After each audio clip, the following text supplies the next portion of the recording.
Good evening, one and all. We welcome you all to the international webinar series on holistic health, well-being, sustainable development 2022, commemorating Azadi Ka Amrit Mahotsav, nation celebrating 75 years of independence, and United Nations Sustainable Development Goals 2015 to 2030 as part of awareness and campaigns in collaboration with Sri Holistic Health Foundation India and Sri Research Institute, Center for Art, Sciences and Well-being. Before we start our sessions, let's take the blessings of Almighty.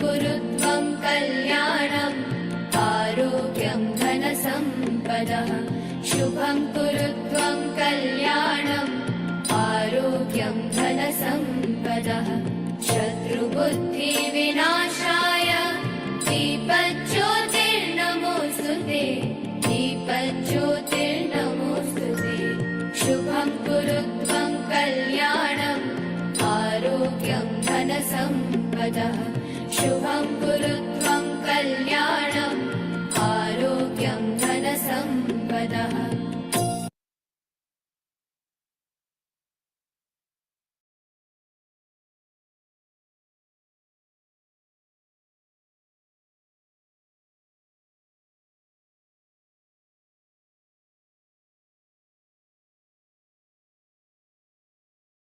With the blessings of Almighty, we shall continue to today's session. So we will first take up a session by Ms. Ramya today. Then we'll move on to our regular commemorations. So now I invite Mary to kindly introduce Ramya. After that, we will invite Ramya to hand over session to her.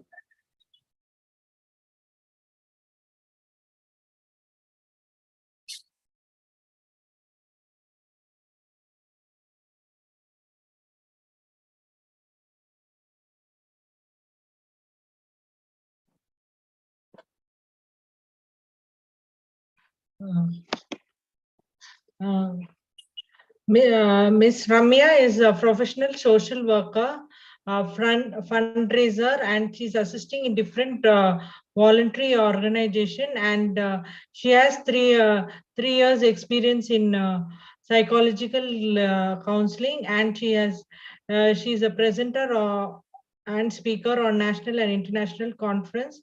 And at presently, she is working in an NGO in Erode. For the children.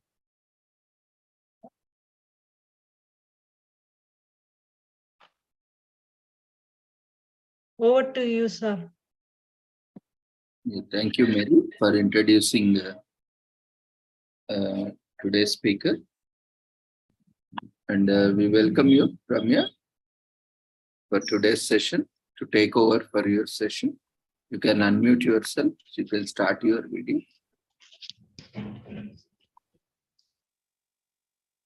Good evening to one and all gathered here. It's my immense pleasure to thank Dr. Ravindra sir for giving me this opportunity to present the presentation of sexual molestation among women and children. And it's my gratitude thanks to Ms. Mary Florenza Farida for giving me this opportunity from last month. So I over to the session. So shall I share this? You can start your video also. Yeah.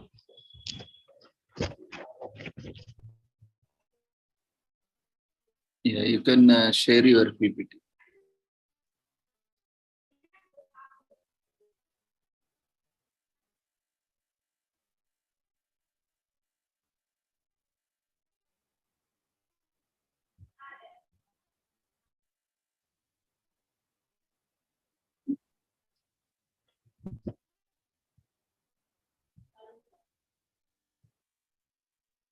Sex education molestation among women. Why sex education was not spoken openly to the children? Sex education, also known as sexual education, sexuality education, or sex ed, is the instruction of issues relating to human sexuality, including emotional relations and responsibilities. Human sexual anatomy, sexual activity, sexual reproduction, the age of reproductive. So here I have become confirmed that why sex education was not spoken openly to the children in the India, where we taken a lesson to the people in ninth standard. Menstrual hygiene. What is minimum menstrual hygiene? This was not spoken earlier in the period of 90s and 80s and 60s, 70s. That is not spoken outly to the people. Nowadays, it is spoken by many teachers, but we are not making our things to openly to the children from the birth to the from the death.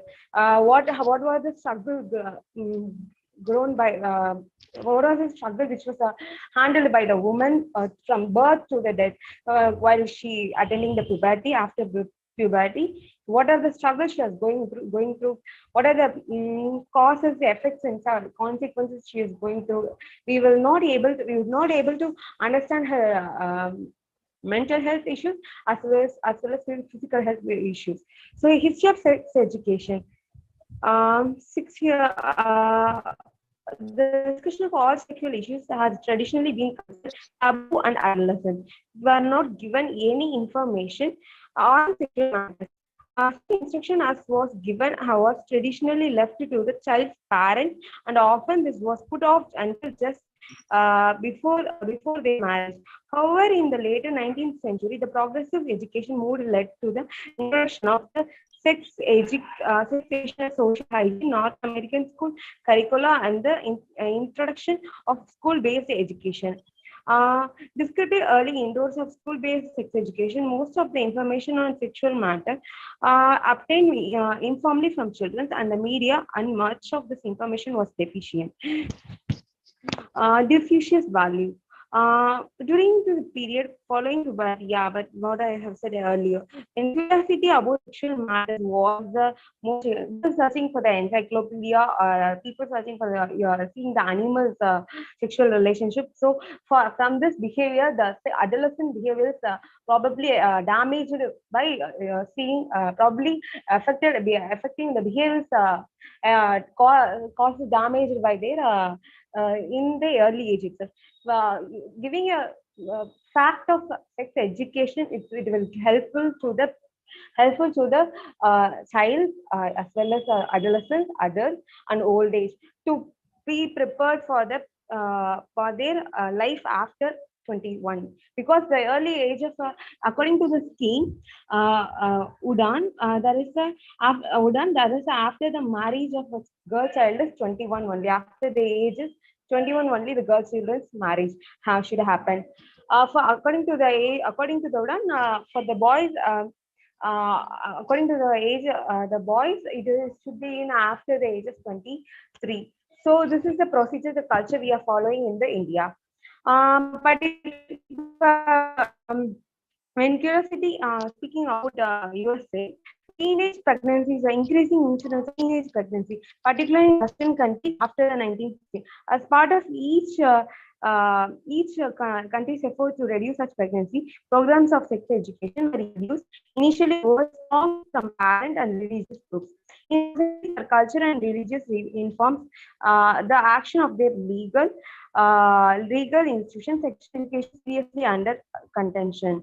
According to the CIAS, the Sexual Information and Education Council of the United States, 93% of the adults they surveyed support sexuality education in high school, and 84% support it in junior high school. In fact, 88% of the parents of junior high school children and 80% of parents of secondary school children believe that sex education in school makes it easier for them to talk to their adolescent about it.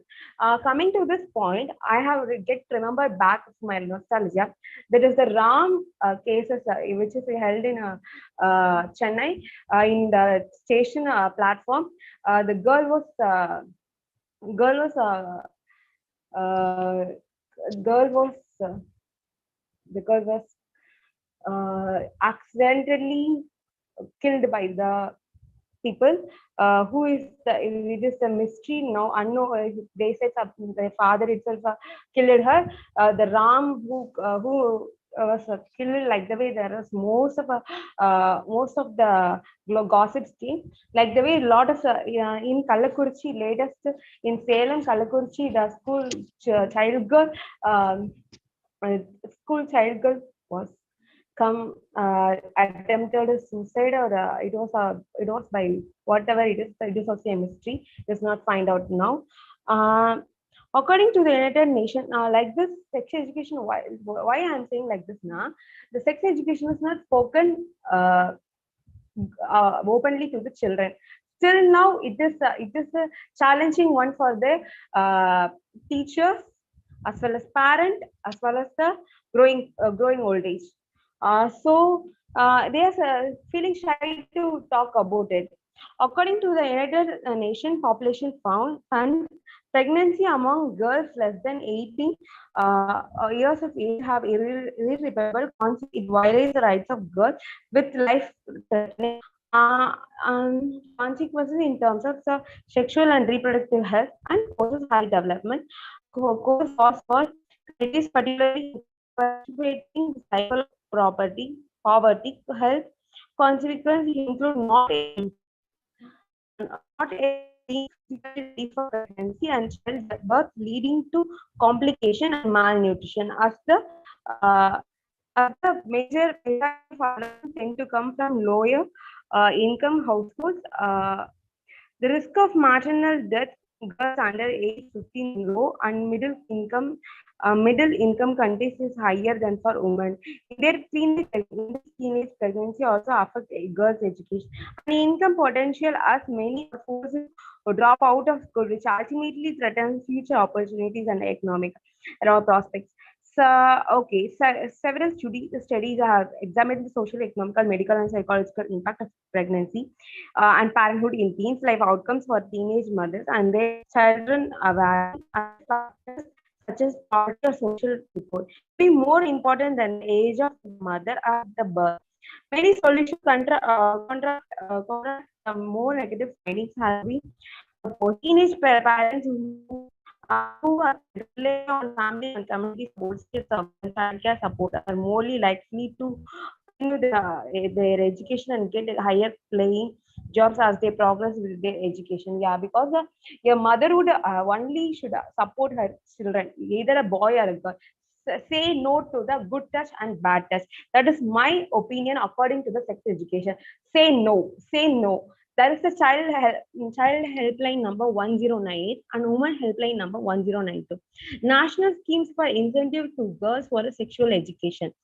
And the Udan scheme, according to Udan scheme, Udan is Uday Deshka Nagrik, which gives the children, which gives the adolescents the interest rate without any deposit. State-wise schemes for child welfare. State-wise schemes for girl child welfare. In girl child, day scheme for adolescent girls, Suganya Samriddhi Yojana. That is the I said earlier wrongly, but it is after the age of girls' marriages, age 21, and the age of boys' marriages after 23. Suganya Samriddhi Yojana. Uday Deshka Am Nagrik is the Udan scheme. So next, coming to the figure for teenagers 15 to 19 who take the parent about a sex education by topic and sex United States. Yeah, it is on 2006 to 2008 as per the statistics. Male is ash color and the female is green color. According to this, how to say no to sex? 63% of the female must haven't known, and the 42 must not mustn't know. 42 must one, according to the majority people is 63 of the female and minority people is 42, and methods of birth control is minority people is 31 and majority people is 51. Minority people is 20 and majority people is 35. And STDs, sexual transmitted disease, which is HIV, human immunovirus, 8th acquired immunodeficiency syndrome. It was the it was the minority people known by 50 and 55, 50, 55, because it is already we have struggled a lot by this AIDS in early times. Still, we didn't have proper medicine for AIDS, HIV. We have only the medicine of injection. That name is that name is I was forgotten. Okay, next we shall go. How to prevent HIV/AIDS? Third, HIV/AIDS. How to prevent HIV/AIDS? There they're giving 39 and 41. Total reports by public. They are given by total reports 2000 according to statistics, according to statistics 2019 reports and 2020 reports 3.03.299, 150.6667, and total reports uh 5,016,692 2019 reports 2020 21.440. Sexual ethics. Yeah, now I'm coming to sexual ethics. Sexual ethics, also known as sexual ethics of mortality, is a branch of philosophy that considers ethics or mortality or other sexual behavior.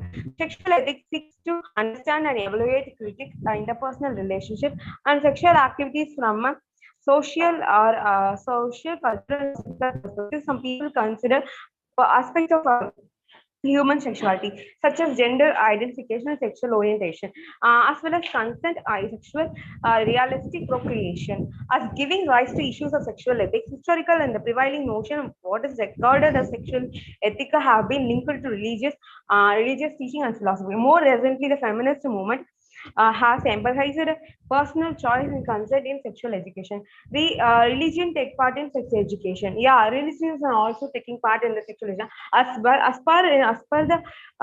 the religion.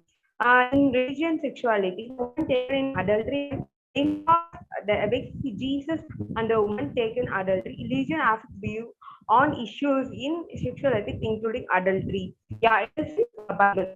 Many culture consider mortality to be intertwined with religion and philosophy. Some are unethical from a religious or philosophical standpoint, including adultery, contraception, homosexuality, masturbation. Yeah, masturbation is now an increasing thing in among the among the 30s and among the middle age and all those things, because of the statistic now taken by 2020, the statistics of male is reduced and the female is increased. um, After coming to the point, various paraphiliases and prostitution can come across to this.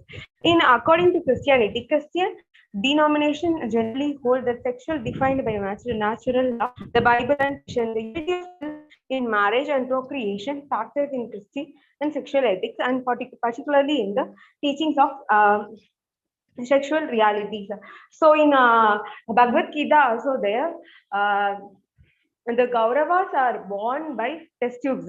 On that day itself, we have found our early forefathers founded the scientific causes for scientific reasons and scientific causes for rounding the temple. Why should we do in front of Vinayaka for the Topukaranas?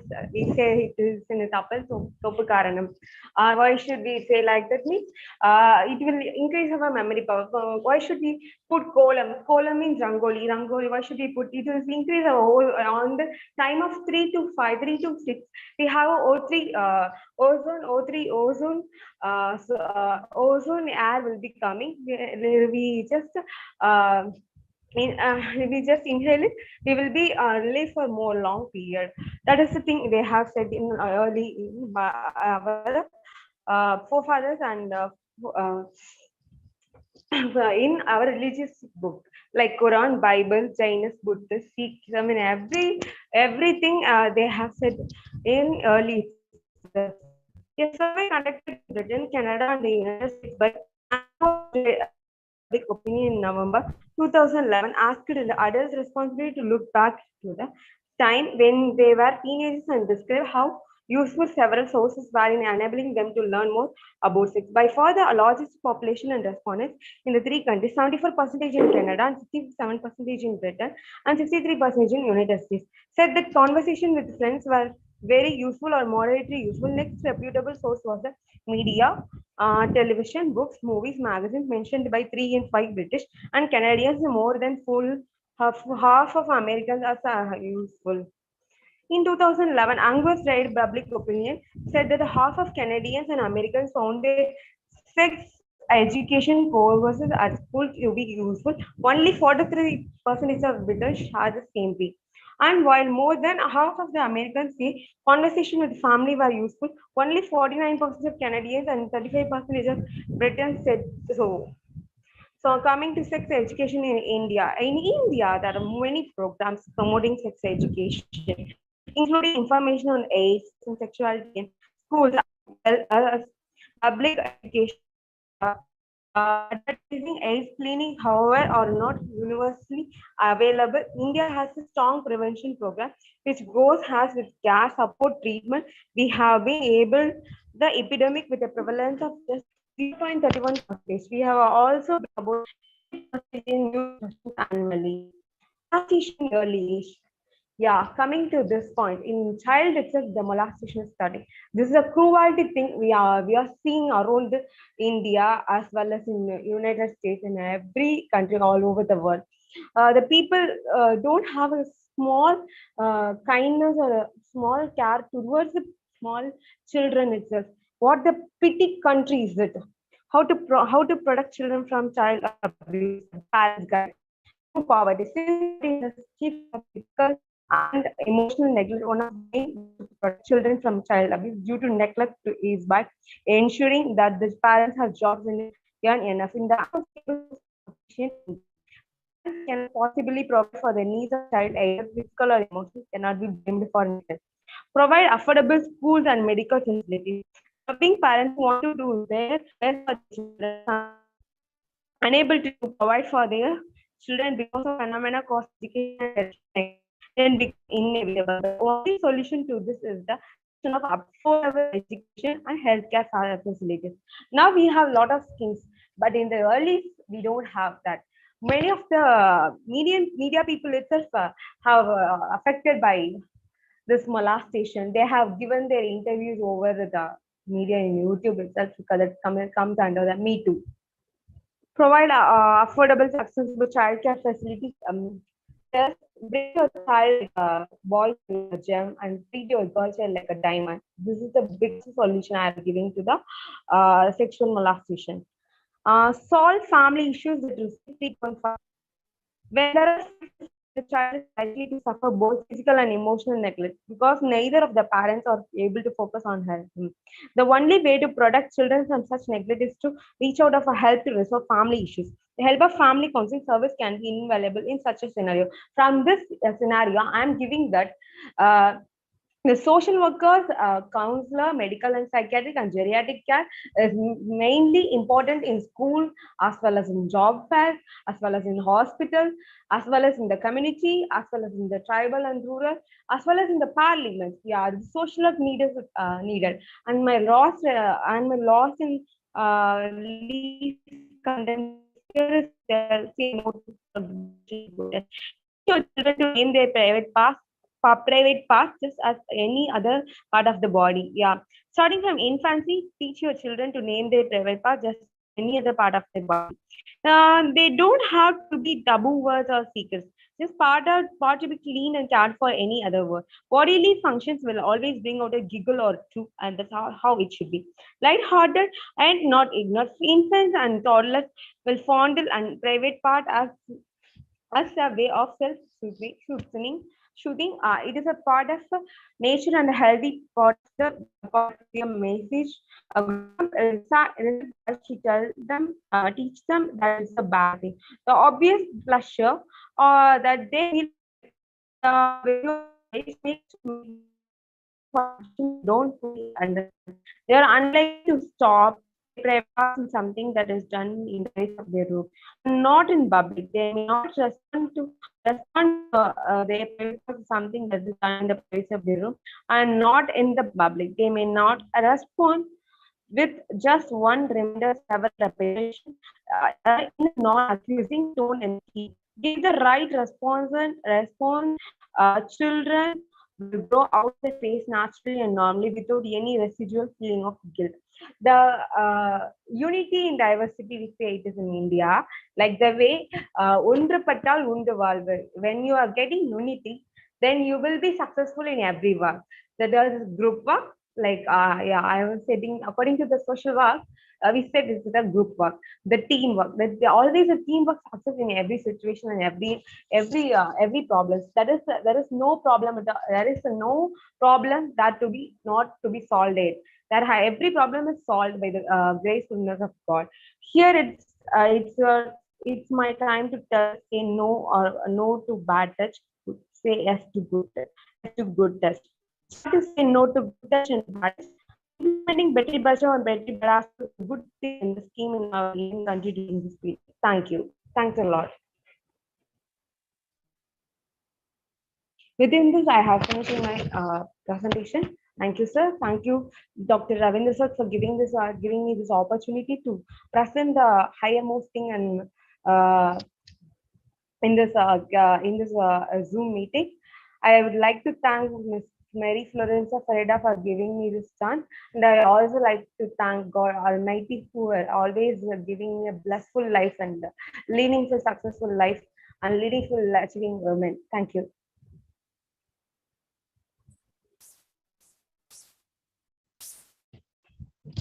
Yes, it was a nice presentation, Ramya. Thank you, sir. Like this is most important topic nowadays, even schools are also starting teaching, because irrespective of age, everyone is going through this abuse, sexual abuse, starting from toddlers to even senior citizens also. There is no age as such. Everyone, including there is no even gender specific also. It's males and females are equally also going through it. So it is always important that we have to create, and you have taken a very good topic, and it is very much required to bring more awareness. So you can also focus on how to teach this good touch and bad touch also, because accordingly to the age groups we can we have to customize and we have to tailor make so that they can understand easily. So maybe in coming days, because you are working on this, you can also do presentations on that based on age groups. For toddlers, how we can teach where they do not understand so abstract concept, and especially these primary children, primary age group. And adults, they think still there is always a hairline difference between what is called intimacy and what is called socialization. We think that we can control everything, but at times that overconfidence itself lands us into troubles. So these all things are very important, and you have done a very good presentation by referencing the statistics. Very well presented. No? So thank you, sir. There is a query.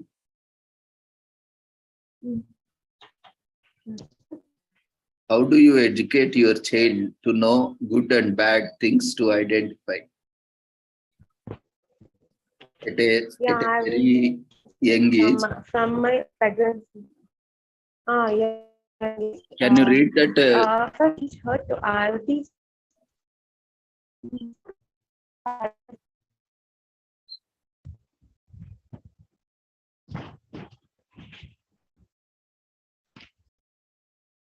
Can you read this query, ma'am? Query, okay, sir. What is the query, sir? No, the query is, how do you educate your child to know about good and bad things to identify at a very young age? They have no clue now what is correct and what is wrong. Yeah, from a young age, we should tell them by their action, posture and gesture. By their posture, it is some parenthood. So starting from a parenthood, the husband and wife should act to the children. Coming to the children, they should act very lovingly, and carrying the children like loving words, positive words, and telling them don't tell everybody for chocolates or biscuits or whatever the things. So tell everybody, no, I don't need this. My mama and dada will give me. Don't give me juices. I don't need anything. My mama and dada will give me. And I will say to my children, don't ask anything to anyone, stranger in bus or a train or a flight or in a rocket. Don't ask anything to anyone. Please be quiet, simply quiet, and go with your mama's dada's instruction. After you getting your partner, when you're choosing your partner, after choosing your partner, only you should go with your partner. From that till the age of 21, you should be obedient to the parents. Then you have also a right to choose your partner, but you should be very obedient. The obedience starts from the age of 13, after the puberty. You should be very closeful or joyful or boyfriends. Now they are calling besties, but don't cross your limits. You should say no to the touch. You are in legs, in hands, as well in chins, as well in lips, as well in nose, as well in ears. Okay, don't say, don't tell them no. So this is the thing I will tell to my children. So is it okay, sir? Yes, ma'am. We can, as you rightly pointed out, rightly explained. We can teach them at the early age only. Like, they generally children or a toddler age, or at least at the primary level age, children only go to them those who trust them, or those who feel with them they are comfortable. So that is they avoid it because they are very good at sensing, and if they find anything uncomfortable, then they immediately move away from them. So we have to be very careful. Especially what we do is generally when children are moving away, then we forcefully again take back to them. No, he's uncle only ma, he's aunt only ma, like that, or he's a friend only ma. You can be with the you can stay with them like that.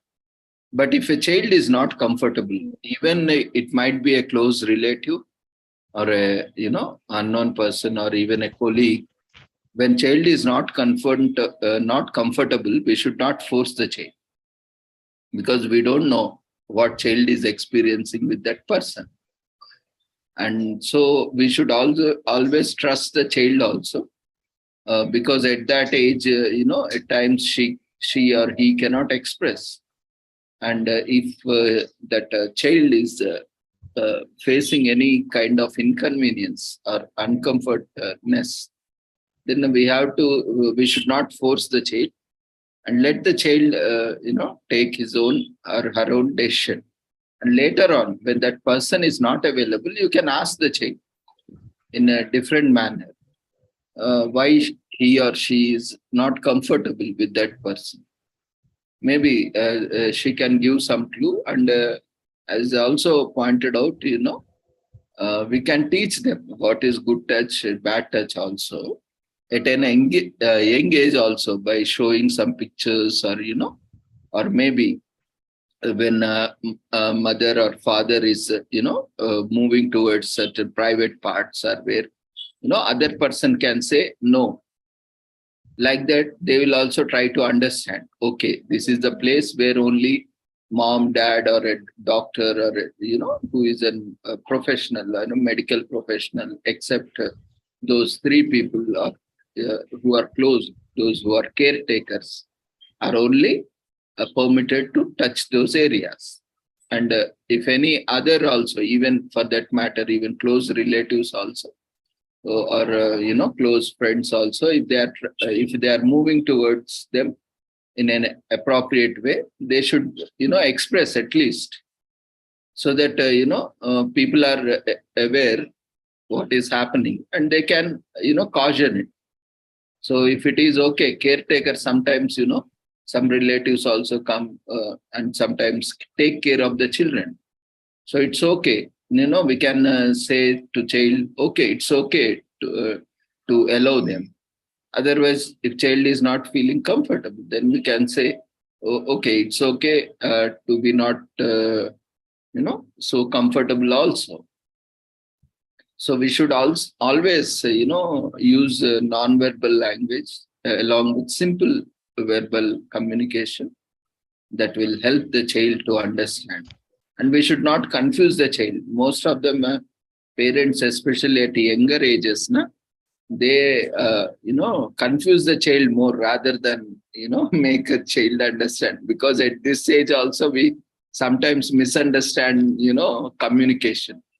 So, in spite of so much of experience and, but that small age, child always, they have that kind of own insecurity and they don't understand.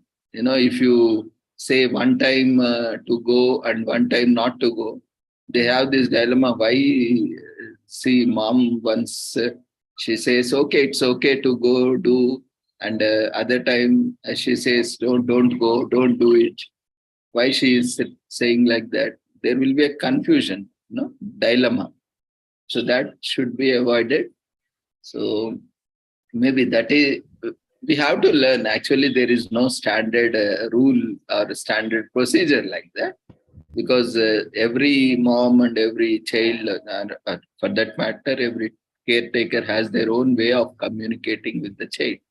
So you can try out the ways. These are the ways, but you can also try various other ways where you can communicate to the child and you can teach them. So basically, there are many sessions also. Here, Okay. you can also contribute. So I have one query according to HIV&AIDS. What is the injection name of AIDS that we just put for the HIV and AIDS? That is the injection, no, sir.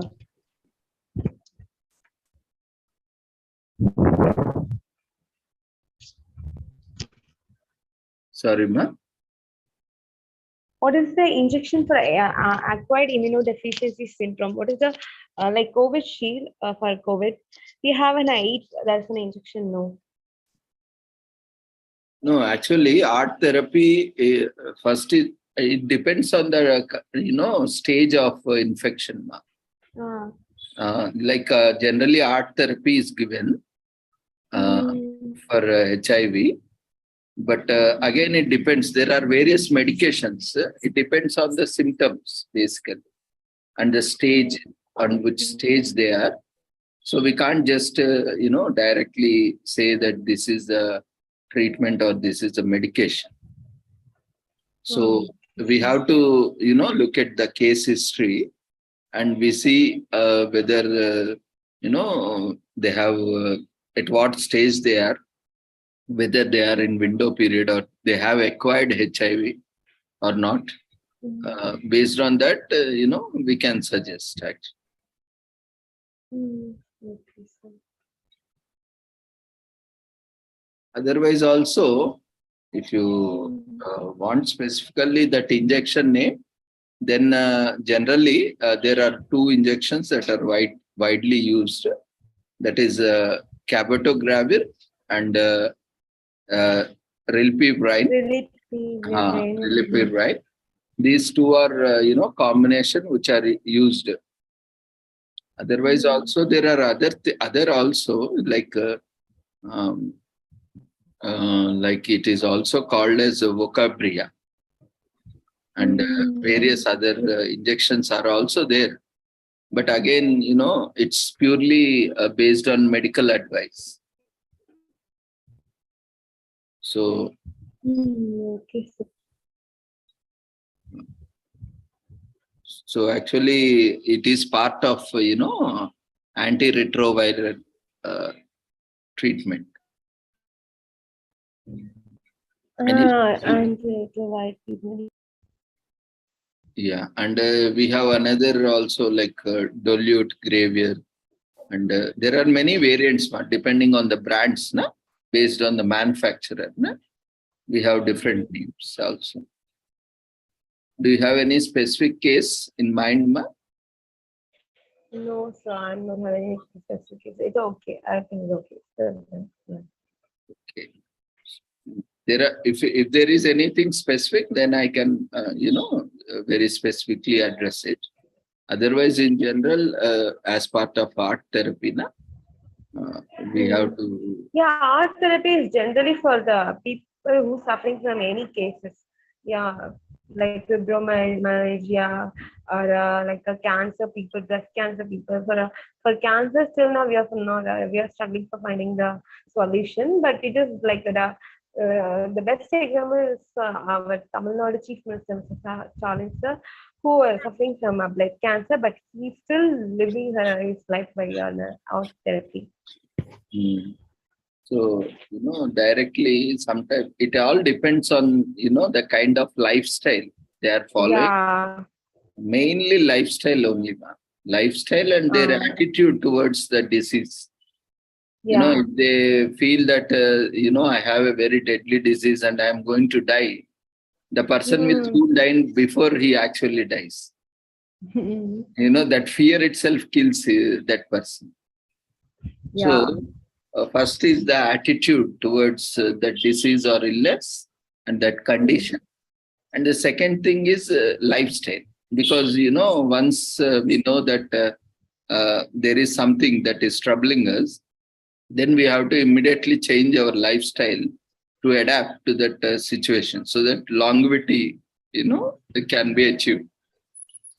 So if we can change our lifestyle, then definitely we can prolong our, life and we can be healthy. Often, we take our health for granted many times. We don't, eat properly. We don't take healthy food as long as, we are fine and healthy. Only when something, when something is sensed and when we are diagnosed with something, then we keep worrying. So that is one problem with all of us. We take health for granted and, after something happens, we only focus it. But instead of that, our normal routine lifestyle should be, a very healthy lifestyle. Then we can prevent a lot of diseases, illness. So it should be preventive care rather than, post treatment or something like that. Before getting prevention is always, better than cure. So before. Prevention is better than cure. Yeah. So that is what we can do. Maybe if you, we can learn. Already we have taken sessions on HIV also earlier. Maybe in coming months also, whenever there is an occasion, we'll. Yeah, December 2nd, there is AIDS day, World AIDS Day. Yeah, HIV Day. On that day also, we will have, every year we are doing, on that day also, we will have one, international seminar or conference. So we will invite some experts. If you are also working on that field, you can also present on that day. So we will. My college days, I was struggling for the treatment for those very effective diseases like HIV/AIDS. Now it become the chosen law next law last presentation was on my COVID sheet. Was the COVID sheet? Why should I choose in that? That is the reason for why I'm suffering. That other people should not suffer. I should be the inspire more role model the people who are suffering like that. I should be inspiration woman to all those girls and boys and my dear sisters and my dear brothers and my dear buddies. Thank you, sir. It's nice. We all are, in fact, especially when we are in this medical health or allied health profession, it is very much required, because if we don't put efforts, then who will put, it's our responsibility, because we have pursued that education, and we have more responsibility comparatively to others. So it's nice. You are doing wonderful job also in promoting health and also these aspects. So participants, if you have any queries, you can unmute yourself and ask, or you can share your observations. Feel free to ask. Unmute yourself. Hi, Ramya. Hi, ma'am. Actually, it was a very informative and wonderful session. Lot of things to learn, and while sir was speaking, also from sir also I learned a lot of things. So it's a wonderful presentation. Hope to see you in more sessions. And then God bless you. Take care. Thank you so much, ma'am. Anyone else would like to share? You can feel free to unmute yourself.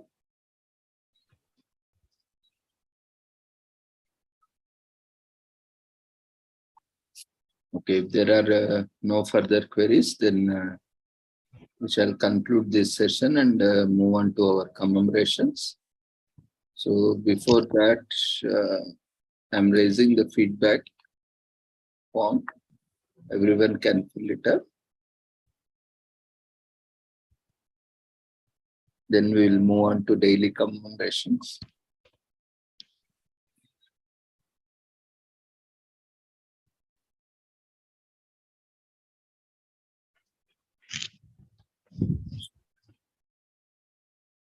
Thank you, Ramya, once again for joining us. And we wish you all the success for your future endeavors. Thank you, sir. Thank you so much, sir, for giving me this opportunity. I'm very grateful to you for giving me this opportunity. Thanks to Almighty.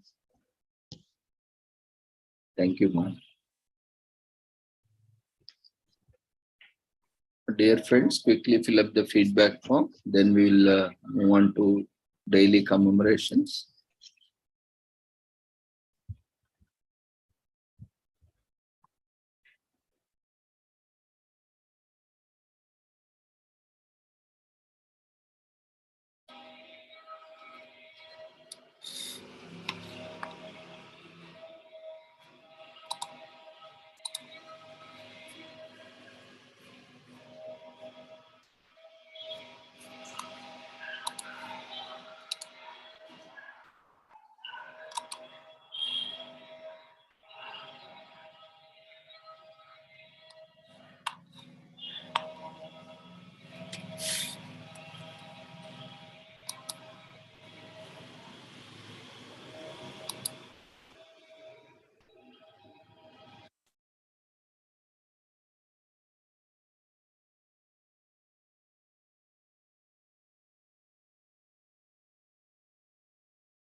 Dear friends, quickly fill up the feedback form.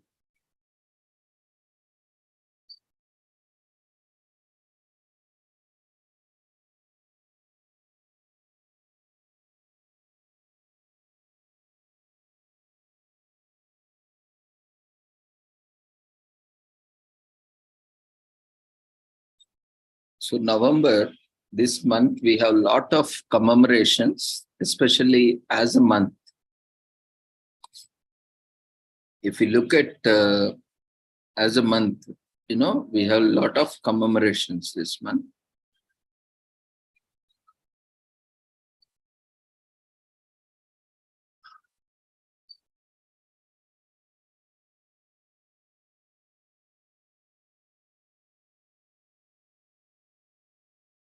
Across the world, starting, from health to pets and even various domains.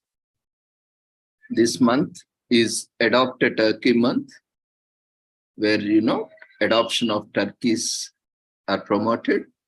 And this month is also Aviation History Month, where we commemorate various achievements in aviation.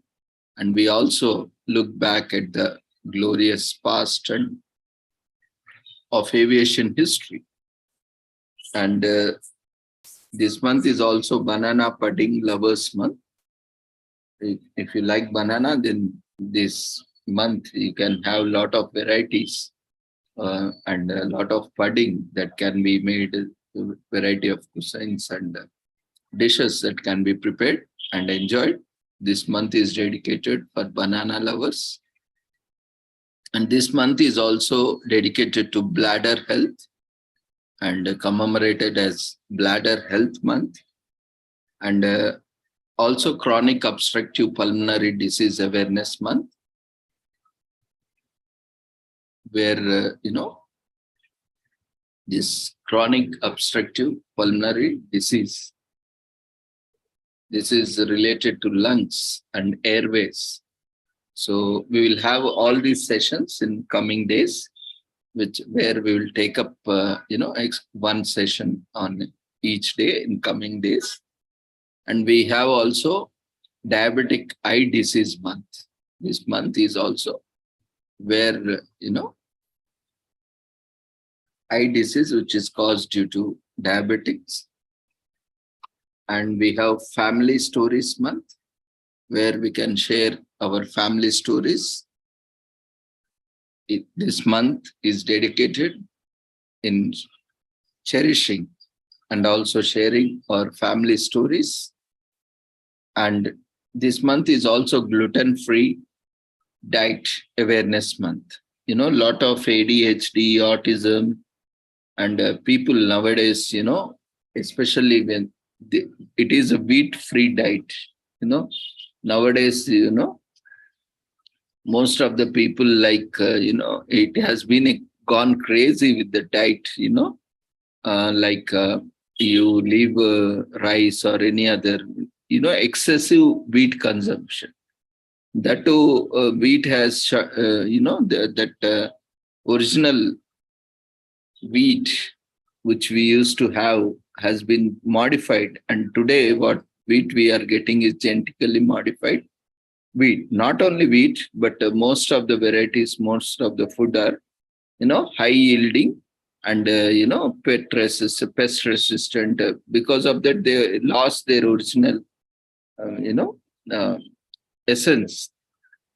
And because of this genetically modified with, the kind of knowledge we have with them. So it created a lot of issues, and it is creating. Now, earlier, chapati was good, eating chapati or puri, whatever, biscuits made of wheat or maida, all-purpose flour.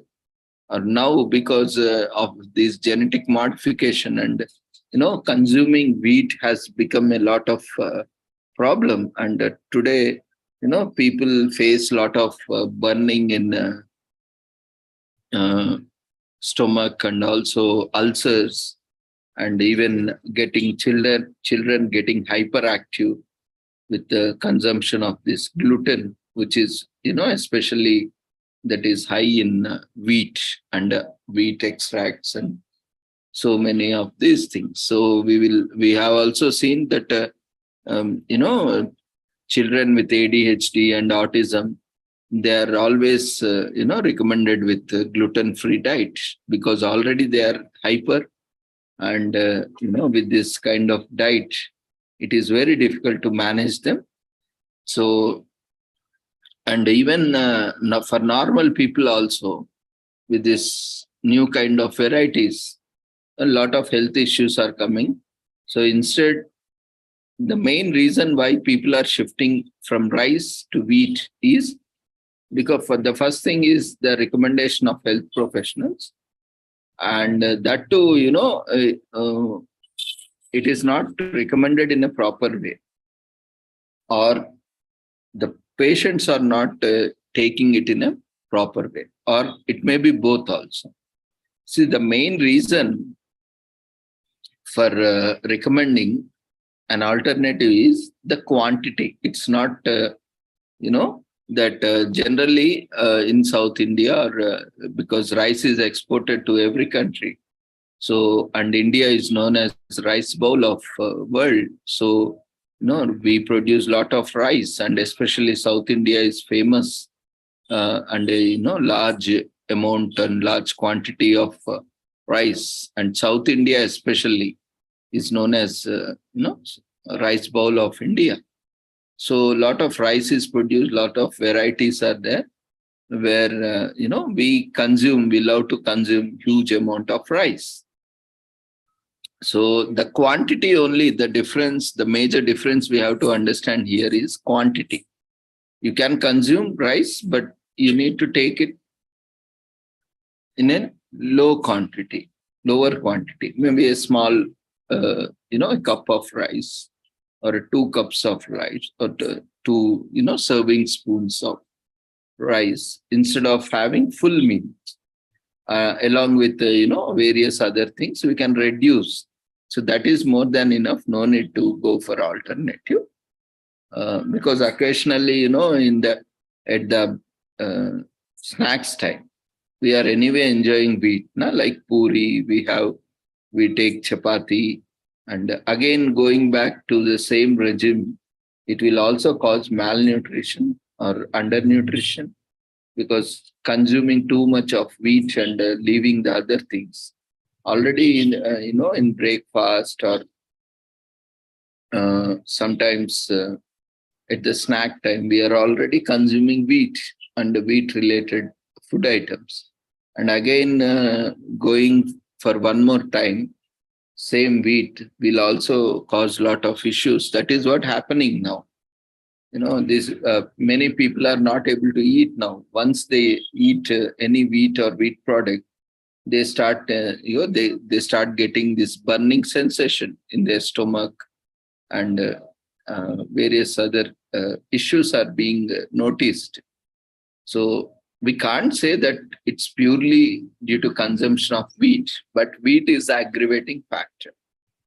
Consumption of wheat or wheat products is the main reason. So that's why we have to be very careful, and especially,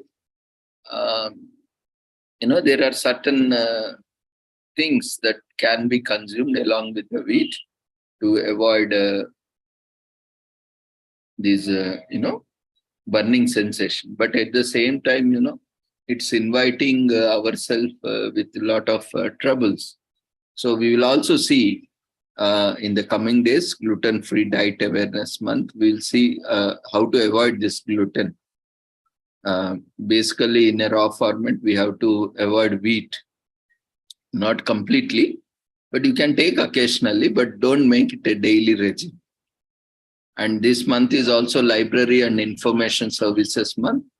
Library serves, a lot of purpose when we are doing a lot of research. Now that internet is available, otherwise in our days or in those days where internet was not available and it was not accessible, we used to rely on libraries where they were providing a lot of information services. And whenever we approach for some material or references, some textbooks, some reference books or reference materials, journals, they were serving a lot. And, it, we used to get access to all kinds of reading material. And even the libraries are part of our culture and tradition. You can see libraries also, our elders, even youngsters also go to library and refer to the newspapers, because every library subscribes to newspapers. And that's where, those who can afford, cannot afford, or even for that matter, wide variety of newspapers, magazines are supplied to these libraries. And especially youngsters and children, everyone, even elders, love to visit libraries and refer to them. So this month is also Library and Information Services month. And this month is also Lung Cancer Awareness Month. So we will look at different aspects of lung cancer and how it can be prevented and treatment modalities. And apart from that, we have a lot of weeks also in this month.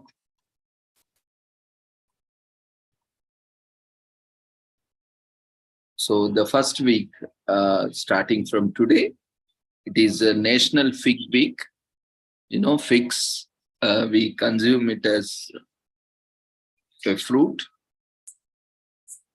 And National Medical Cannabis Week.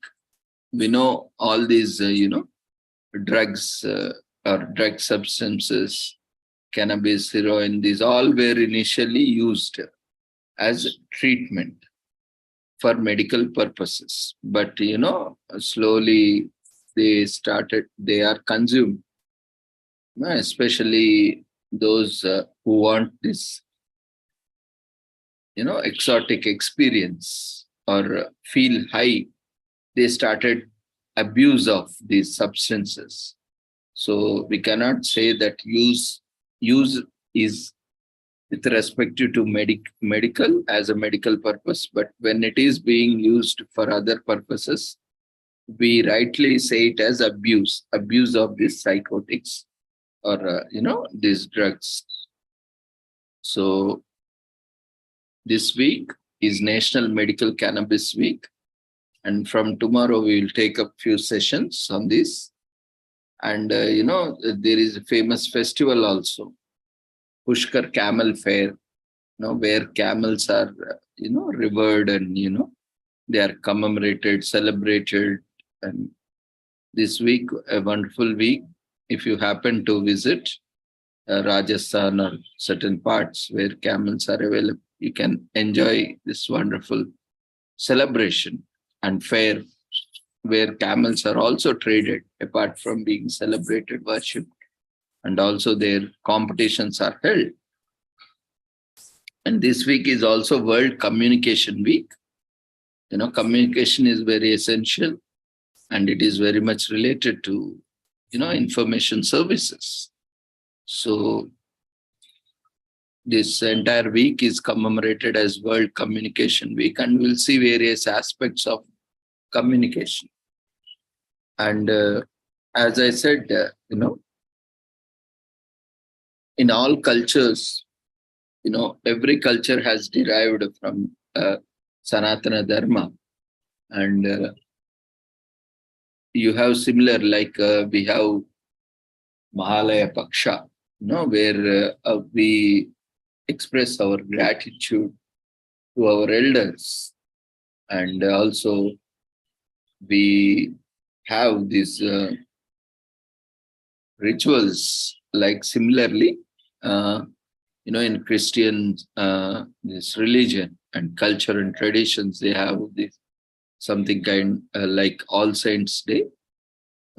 So this week, or especially today, or tomorrow, depending on the countries, they have different days of celebration coming up today, tomorrow, day after tomorrow, based on convenience and their own practices.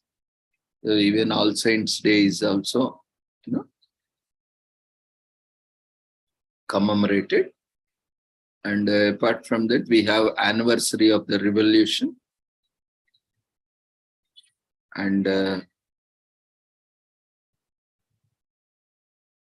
we have various other days like Haryana Day and also Kannada Day. Today, Karnataka Rajotsava Day. And today is also National Authors Day and various others day. National Cook for Your Pets Day and National Family Literacy Day. And lot of days are there. Puducherry Liberation Day and World Vegan Day. So all these, we have almost 100 plus commemorations almost every day. But we know we will take up only few so that we can accommodate within this 2 hours or whatever time we have. We cannot take up everything, and we'll just take most, which are more relevant to us. So this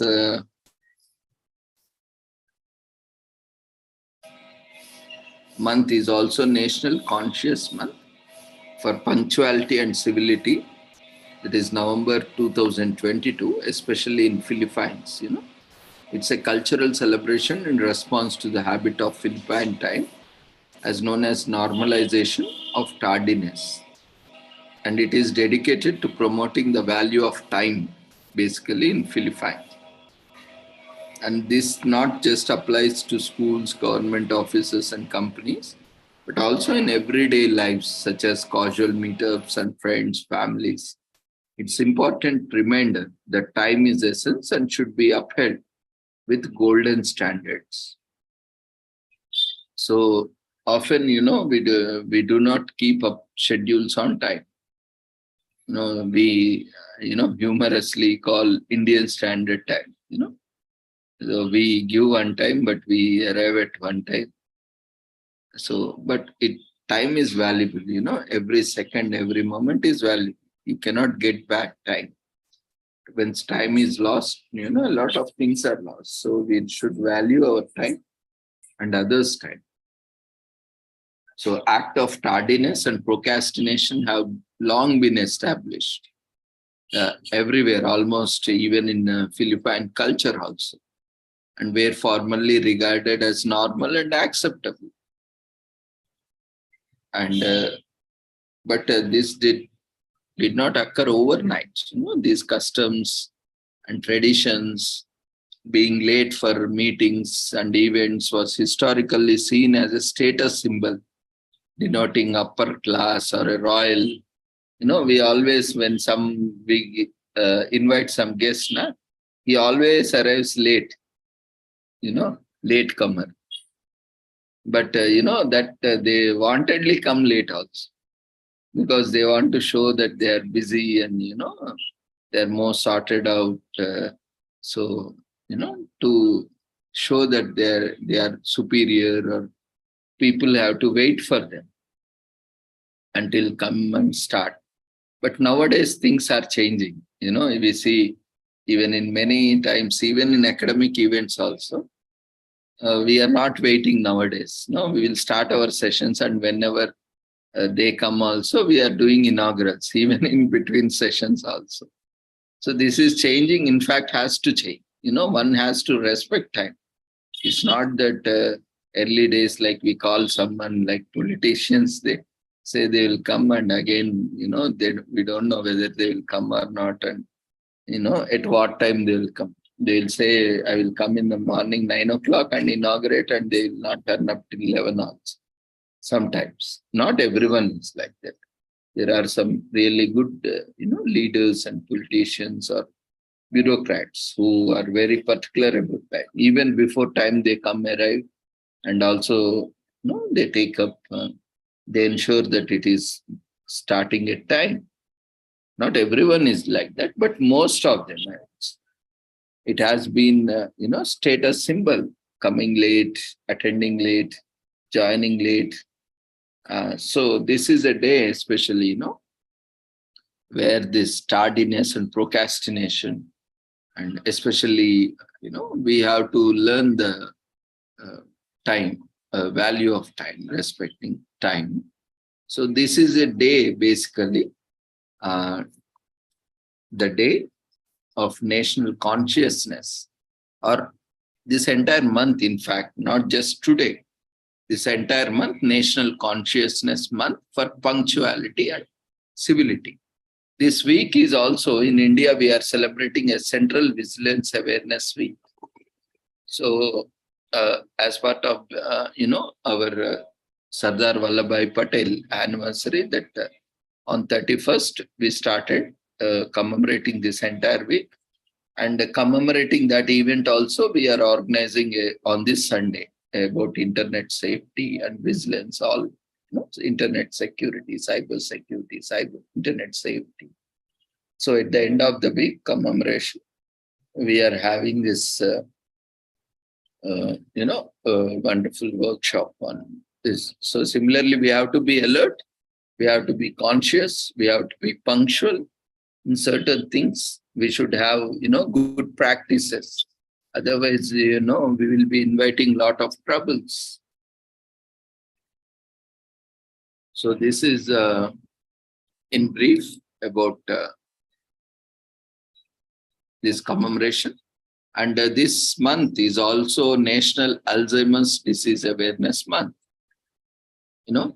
We have Alzheimer's disease, and it is one of the most cruelest diseases, because a sufferer seemingly disappears until the person they were no longer exists. He forgets about himself and people around him or her. And National Alzheimer's Disease Month each November reminds us that over 5 million Americans, basically this is observed in US. Most of the commemorations which, days are from West only. Because generally we appreciate every day. We don't have specific days to celebrate, like, Mother's Day, Father's Day. Because our culture and traditions are such that we appreciate and, we rejoice every moment of the life with the relationships and commemorations. So though, because we are taking a context from that, so that we are reminding ourselves, see how world is commemorating, dedicating a day and celebrating, and the need or the importance that we also need to continue our daily commemorations. So it's not that festivals also, nowadays are not taken so seriously, not celebrated, but see, which has been, practiced since thousands and thousands of years, hundreds of years. But now see, these all are just 1-2 years, hardly 10 years and 20 years. And even if that is longer, even in the most cases, it is not longer than 100 and 200 years, but they are celebrating in a grand way, that too in a pomp and glory. So how, these things have been without much significance when compared to these things, but we are not celebrating, at least we are not commemorating them. So maybe we have to relearn our own culture, traditions, history, where we are forgetting ourselves. Maybe that is one of the reason behind we are taking all these commemorations, and we are going back to history, when it was started, why it was started, and it should remind us that what we are lacking, and what kind of rich culture, heritage practices we are leaving behind, neglecting them. And it is also an opportunity to correlate these events and we can appreciate and we can continue our traditions. So Alzheimer's disease, a form of dementia, impacts memory, thinking, and behavior, and it is the sixth leading cause of death in US and also most common form of dementia. In 60 to 80% of all diagnosed cases, it is the leading cause. And this is an opportunity to learn the symptoms, treatments, and latest research as well, and how you can help. So in this month, we will see a few sessions dedicated to dementia. And as already I have mentioned, Library and Information Services Month, and throughout November, and it is a month-long celebration. This is also again started in Philippines in 1991 with the Presidential Proclamation 837 series of 1991. Basically, this purpose of this month is to raise awareness and bring on public awareness, interest in the importance of valuable services provided by libraries and other information centers. Activities during this month are coordinated by National Library of Philippines and National Commission for Culture and Arts, National Committee on Libraries and Information Services. So we are going through the age of information. The modern world is powered by information technology. And those with the most knowledge lead the world. Today, knowledge is power, but that's not always the case. During the early days of human civilization, people were occupied mainly with the need of survival. But as the society progressed, human settlements became, more established, and systems of communication and writing became necessary. So the more complex human society became, the greater the need for knowledge. And this in turn gave birth to written languages, where information was inscribed initially on stone tablets, parchment, and scrolls, and shared with community, then passed down, to the next generation. Over time, written languages began to emerge, like Sanskrit are the most among the first systematic languages, developed between 3000 BC to 300 BC, and we started using them to record and pass down information. Languages were not only used in information, but for the demand for writing of stories, poems, literature flourished. And we see many languages like Telugu, Tamil, which are very old languages, more than 5,000 years old, 4,000, 3,000 years, 2,000 years old, next to Sanskrit. But the demand for writing, people started to record things and other learned to read everything they could. And reading also became popular with the release of new books and literature. And accumulation of knowledge and technology was so vast that led to industrial revolution, which continued through up to the present, and world-class libraries began to appear throughout various cultures. Where India has been a knowledge hub for the entire world. We have Nalanda University, Takshashila, where there were huge volumes of books, where nowhere in the world we had that huge knowledge in the form of recorded written documents. And we have seen how these people who invaded our country have destroyed with their vested interests. This is what the dirtiest parts of the world, where they lost rich heritage and knowledge lost because of their vested interest and selfishness. They learned and they destroyed. And the sad part is they think that they are immortal, but they lived for just 100 years, and along with them, with their acts, lot of knowledge is lost from this world. So that's why certain people, they have come into the world and they have created most, blunders. And still people are doing a lot of such blunders, committing blunders, which is creating more harm to society. Today, we are seeing many species are becoming endangered, and many species have already become extinct. And today, new diseases, new disorders, and technology which has become threat to human life and existence, all because of irrational and illogical, in the name of science. Science is itself is in infancy stage, and science is also beyond scope of many things. Today, there are many phenomena which science cannot explain. So it's beyond the scope of science, but in the name of science, people started abusing traditional knowledge systems, and they started abusing each and everything. And today we are talking about sustainable development goals. Why?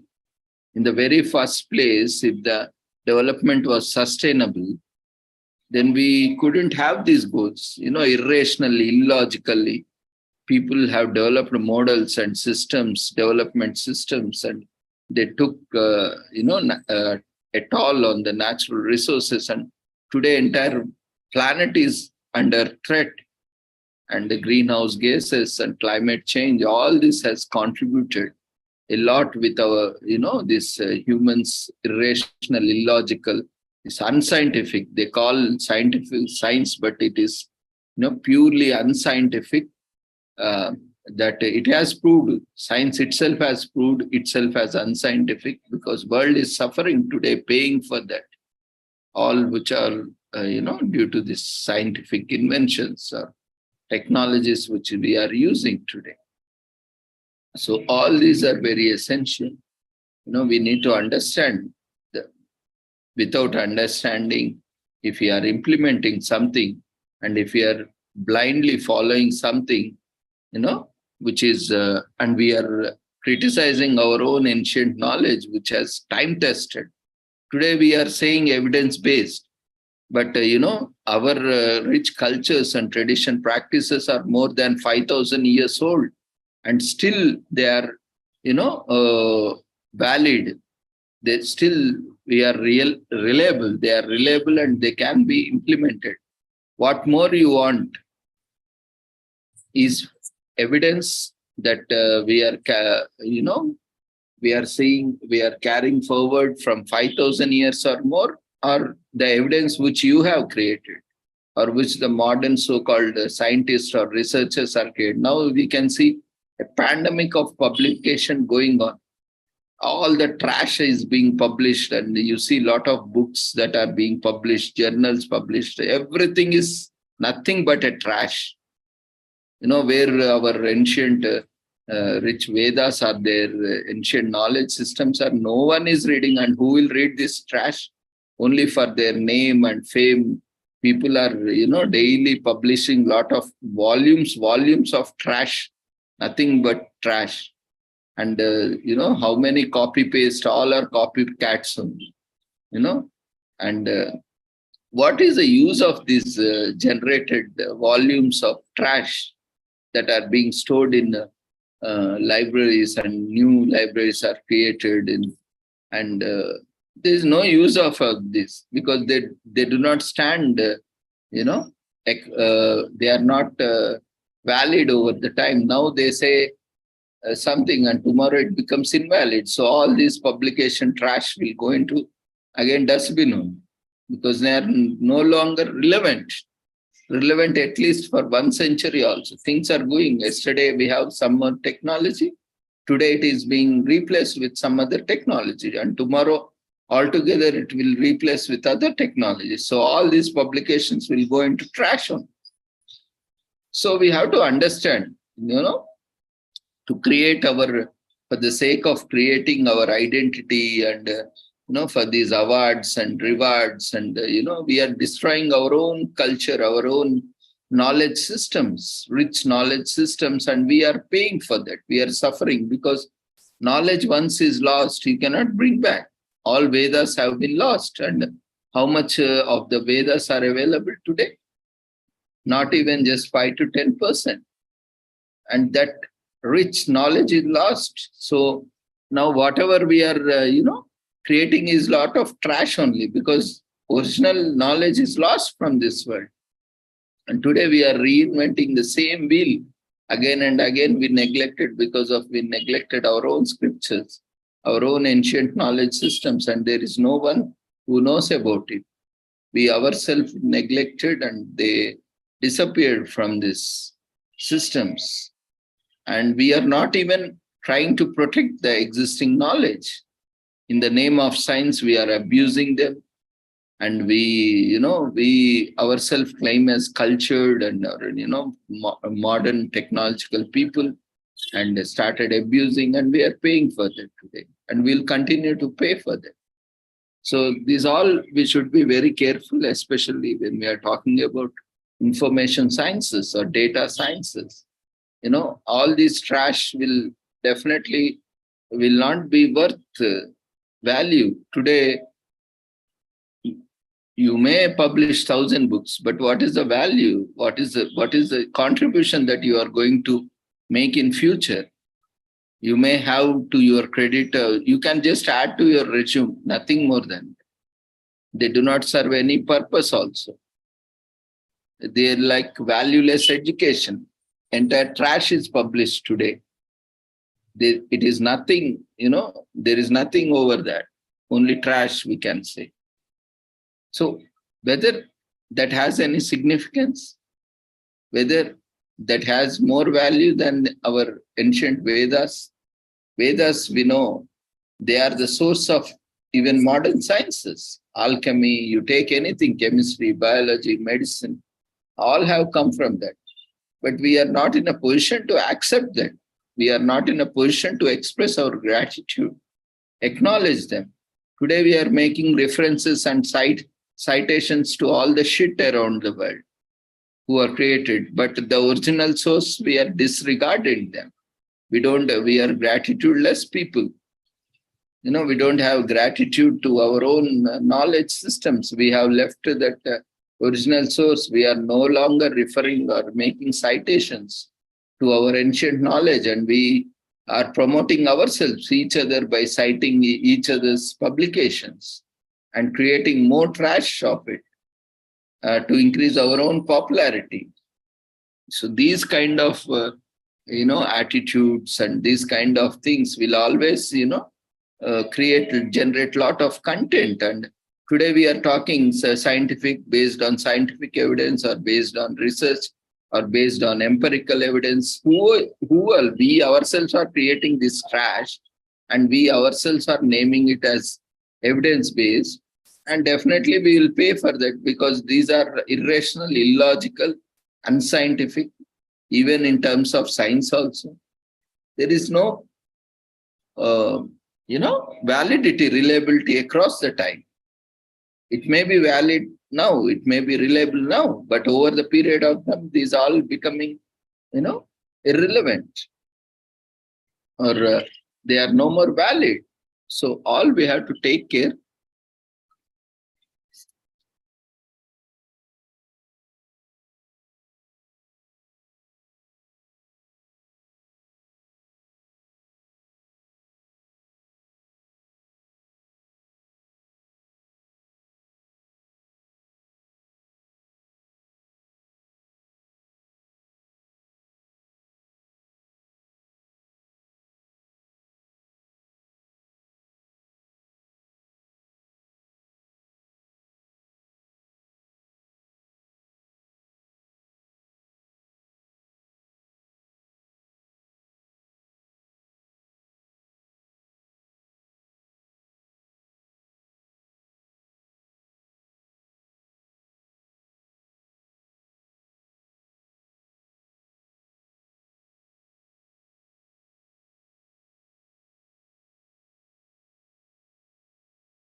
So our rich culture and traditions have to be always protected. And, the era of science, which was arose throughout the development of information centers like these libraries, we should understand this importance of libraries and exchange of information. And we should also appreciate the importance of the services provided by libraries and other information centers. And we should also ensure that we have quality knowledge systems which are valid and time tested over the ages. We cannot simply say that just by, really what kind of research we are doing. These our ancient traditions and practices are tested over, crores and billions of people, and it's valid. But nowadays, what research we are doing? Not even being tested on 1 crore population also. Clinical studies, if you see, you will hardly get, 100 people, 200 people, or hardly 1,000 people, or at max, you will have 20,000 people, 30,000 people. But we are generalizing it, and we are, administering it to crores and crores of people. If you call this as, evidence-based or scientific-based or empirical, then what you should call which have been come over 5,000 years and has been, still remain valid across the population, and, billions and billions of people used it and they got benefited. And you are not in a position today to accept that they are scientific, they are evidence-based, they are empirical, just for the sake that no one has documented it and no one has published it. You are simply rejecting that. How foolish we are. That is the most blunder we are committing today. That's why we are paying for it now today.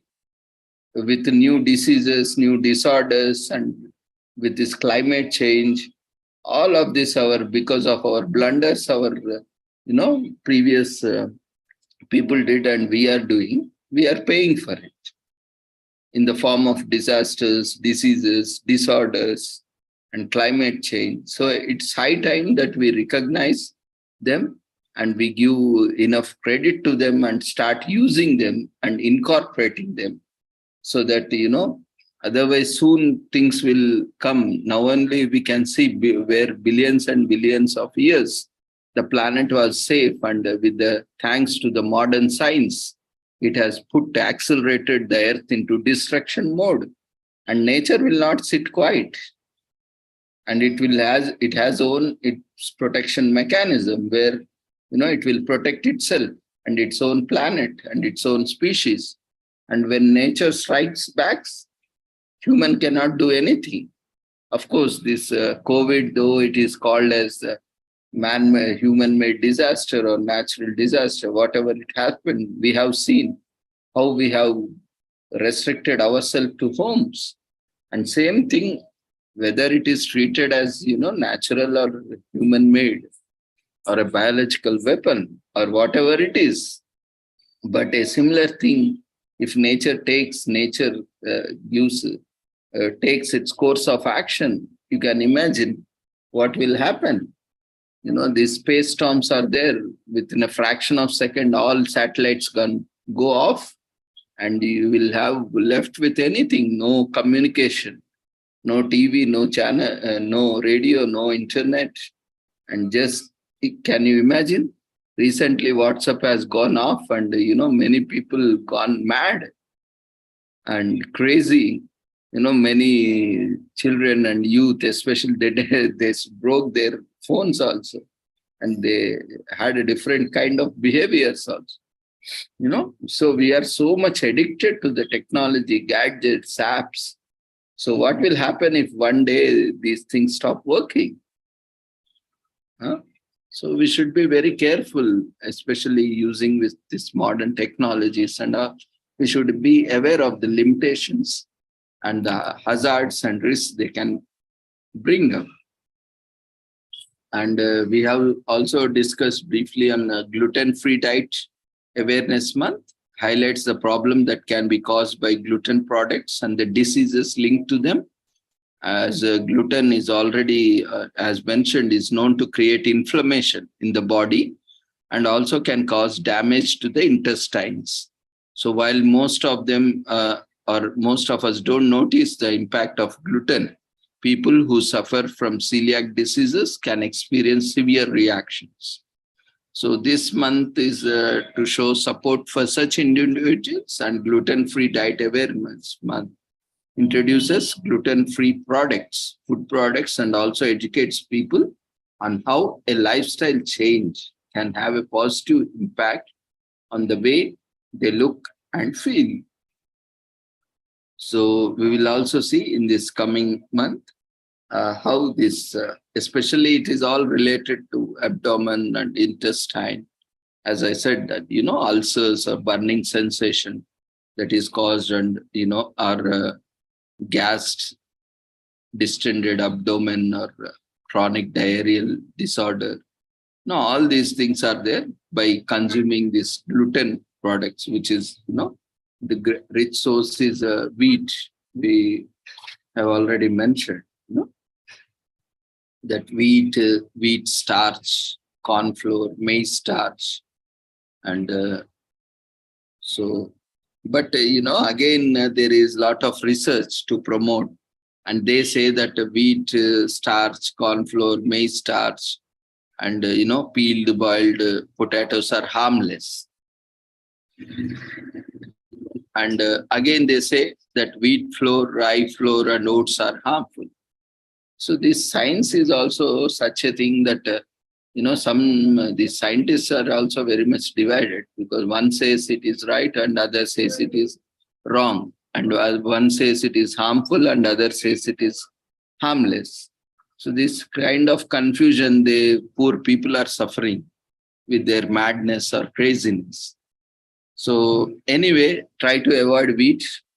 Anything excess is always a poison, remember. So we should not blindly go excessively behind that. So maybe one time you can have wheat, one time you can have rice, and one time you can have other pulses, cereals, or leafy vegetables, a combination of that. Don't completely shift to a diet. Like nowadays, even diet also, one chapati means they make very big chapati. Otherwise, go for eating roti instead of wheat. Rice means people eat 10 chapatis, 20 chapatis. So you should understand the science behind, the recommendation. The science behind is nutrition. It doesn't, if you understand that instead of having 2-3 bowls of rice, if you can consume 1 bowl of rice, that is more than important, enough. You need not shift to other wheat or anything like that. So understanding the reason, logic behind this will serve the purpose instead of, making more complex. Anyway, we'll see in the coming days how we are, how we can address these issues. And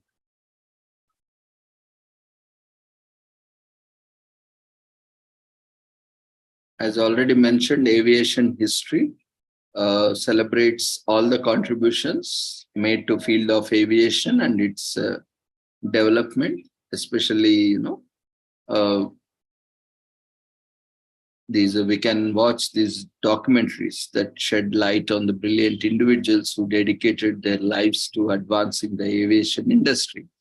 Our rich culture where we have seen Pushpaka Vimanas, even before the modern, so-called planes were invented, in our ancient knowledge and traditions, even in our epic, and scriptures, the mention of Pushpaka Vimanas were there. And we have rich knowledge, but we are the greatest fools on the planet. We ignored our own knowledge and put them in trash. And, today we are learning from others. How foolish is that? Our own knowledge we have ignored and neglected. Anyway, that's a different part. So we will also see this month, and as already mentioned, banana pudding. That also we'll see. And family stories month. This is also mostly from US. So family traditionals, ancestral stories, we can have discuss maybe we can have some sessions also on these. Maybe daily, one of you can share your family's stories, or the kind of traditions or rituals they follow. Maybe we can learn about each other, maybe 10 to 15 minutes every day. So we can share. This month is Family Stories Month. So we can share our family stories, where we can learn about each other. This is a very good opportunity. You can show your family photos, or some videos, a very short, not hours together, a short video or something like that. If you are interested only, just this is a thought. If you are interested, let me know. We can have time dedicated every day, 10 or 15 minutes. Whoever is interested on whatever day, then we can take it up also. It's a very good thing, because family is the basic and the universal, and is also basic role in all societies. So this is a very good opportunity. We'll see that in the coming month. And today is also diabetic, this month is diabetic eye disease month, as already mentioned. So this focuses attention on keeping our eyes healthy, and how diabetes, our focus is on how diabetes can decrease your sight. So over 7 million Americans are impacted by diabetic retinopathy, a condition involving chronic high blood sugar that damages the retina's blood vessels. So if you have a diabetes, learn how to properly maintain your eyesight. If not, err on the side of caution and schedule of your annual eye exam. So we will see in coming days how we can, address these issues, eyesight issues, when we are diabetic. And we have Chronic Obstructive Pulmonary Disease Awareness Month, which is also known as COPD. And, it is important to review the risk factors. And COPD is actually an umbrella term. Actually, it has encompassing several progressive lung diseases like emphysema and chronic bronchitis, irreversible asthma. And there are a lot of everything related to lungs and lungs diseases. So we will also take up sessions related to lung diseases and disorders. We'll see. We'll create awareness on this in this coming month. And today is also, this month is also Bladder Health Awareness Month, as already mentioned, highlighting importance of bladder, also known as urinary bladder. Various disorders that affect the bladder, and how to prevent diseases that affect the bladder and how to treat them. And the bladder is a organ that joins the kidneys, urethra, and all some minor organizations to form the urinary system. So they collectively eliminate waste from the body, regulate blood volume and blood pressure, control levels of electrolytes and metabolites, and regulate blood pH. So these are one of the most important systems in the body, as without them functioning well, toxic substances stay in the body. And an infection to any part of the system is called urinary tract infection, in short known as UTI. So we will see it's all related to urology, and it is a separate surgical specialty in medicine. So we'll see, we'll also try to take up some sessions which will create awareness on bladder. And we have World Vegan Day. Last month also, we had October. October was World Vegetarianism Day, and we had World Vegetarianism Day on 1st of October, and the entire month also we commemorated. And this month is also World Vegan Day and Vegan Month. So November 1st, that is today, is World Vegan Day, and this entire month is also celebrated as World Vegan Day. So this, this month also we will look at the benefits of, as already we have discussed many times, to have sustainable planet, only option is we all need to go to vegan. There is no other choice, because of already we have done a lot of damage, and we cannot, the more we consume meat products, the more damage we are creating, and we are going to suffer more, we are going to pay more. There is no other alternative to this. So only alternative is go back to vegan, a vegan diet, shift to vegan diet. That will only save us in long term. So we will see how this movement is going on. Initially, though it was termed as diet fad, but then eventually grow into a lifestyle option. Today, because we have no option now. Earlier it was an option, but now no, definitely it's a go. Otherwise, it's do or die option. It's only this, we are waiting whether, it's an optional for everyone, but we are just waiting for to become a mandate for everyone. Only that is the difference. Whether we will now take it up as a choice or whether tomorrow we'll take it up as a mandate. It is only that factor that is deciding whether we are going to be vegan or not. So better, instead of moving when we have to move, better now only if we voluntarily move it by knowing the benefits, then we will enjoy, staying vegan. So the joys and benefits of veganism are advocated and dedicated, and it is going for a cruelty-free lifestyle. We are not hurting any of them.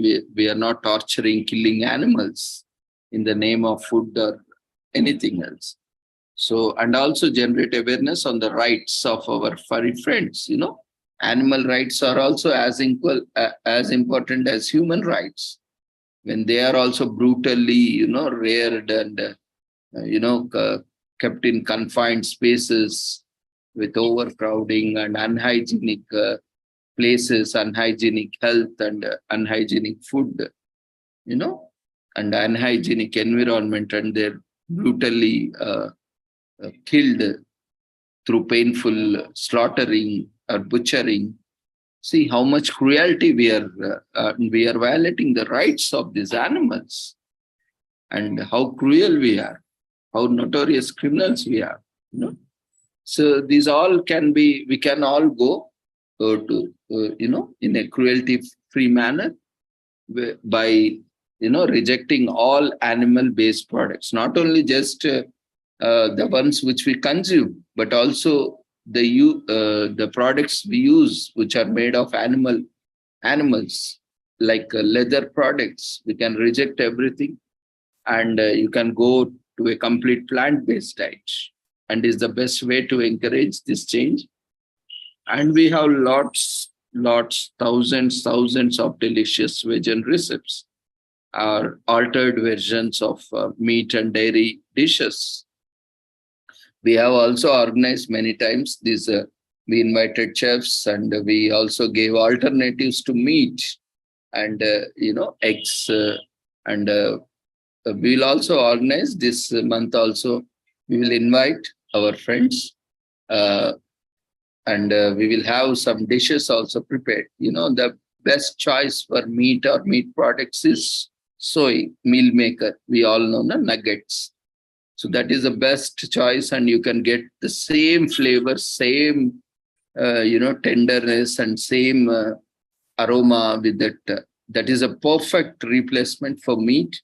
If you are still not able to get away with that meat or meat products like, this meat or chicken or whatever it is, you just try replacing that meat or meat products with soy meal maker, that is nuggets or whatever name it is being called.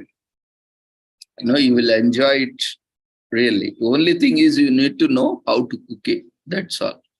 And I challenge you, because many of our sessions, people just loved more than meat, when it is prepared with the meal maker, that is, soya, and that is nuggets.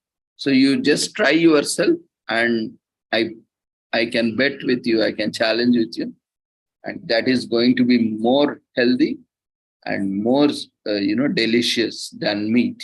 And it is cruelty-free lifestyle, and it is also less costly. Many people today are not affordable. Many are hunger deaths, and lot of things are happening, around, and we cannot be so insensitive about people around us who are dying with hunger deaths. So there are many people who are not able to afford meat and meat products. Anyway, this is a very good alternative. Soya beans are much, uh, comparatively, they're less cheaper, so less costly, I mean, sense, and they are perfect alternate to the meat. You can have soy milk, and you can have nuggets are a perfect alternative. And trust me, only thing is you need to know how to prepare, and it's a very perfect substitute to meat. Even that is more, delicious, more nutritious, and more enjoyable than meat.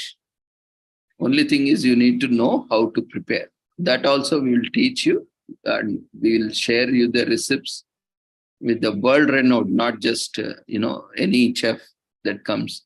We have world renowned chefs as part of our panel. We have international organizations who are working on this, common agenda. Even many times we invited to our universities, institutions where we conducted camps. And on the same platform also we invited earlier. So we can have these, culinary workshops also. We will organize soon. We'll let you know. So you can also join and learn along with them. You can keep things ready, and you can have these also. You can enjoy perfect, taste, shape, texture, color, everything is perfect. And many has moved to veganism with that. So we will also take it up this entire month. Keep trying, replacing that. And today is also National Cook for Your Pets Day. So try something different, because our pets are, they offer us unconditional love, companionship, and attention. So this is also from US basically. So it's the least we can do return is offer some special dish, or if you can make it yourself, it's fine. Otherwise, you can feed it, which has been bought from your store. Or otherwise, you would love enjoying spending a day cooking for your pet. And it's like just nice way to honor their place in our lives. And you choose by consulting the vet what foods to avoid, and also what foods might nourish the pet best. Again, this we will gain new insights into our animal diets and ultimately become a better caring for our animals. So we will see delicious meals for our pets. So in simple, I will give you what to avoid and what to go for. So checking with your vet is the best way. This is not an advice, but this is just a suggestion. So always check your vet, and also with certain breeds, you need to avoid certain things. And the best way to learn what foods to avoid is giving your pet is a vet. But the big no-nos are there. Anything like milk-based, chocolate, and avocados, and nuts, onions, leeks, chives, mushrooms, and walnuts. It is a strict no-no. Milk, yes, but milk-based lot of things are there that you have to avoid. And your pet digestion is pretty fragile. Remember always, Actually, in the name of pets and petting, also a lot of abuse happens.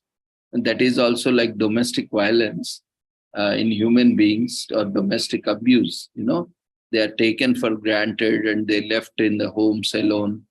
And we have seen a lot of cruelty in the name of, pets also.